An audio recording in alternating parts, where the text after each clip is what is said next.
C'est après la pluie qu'on arrache. C'est quand le sol est humide qu'on arrache les plantes indésirables. Vous avez des mauvaises herbes, pissenlit, plantain, chardon, etc.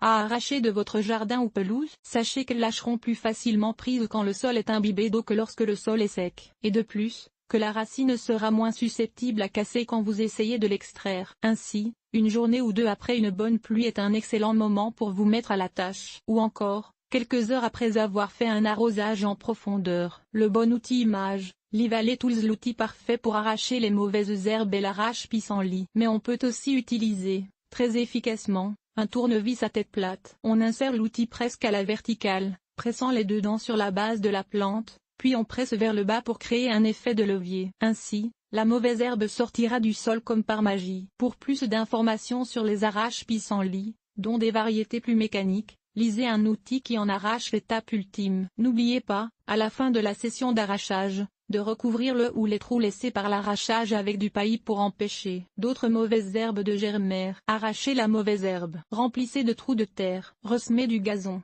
Du moins, c'est ce qu'on fait dans une plate-bande ou un potager. Dans la pelouse, remplissez le trou de bonne terre et ressemez du gazon. Ainsi, c'est du gazon qui repoussera, pas des mauvaises herbes.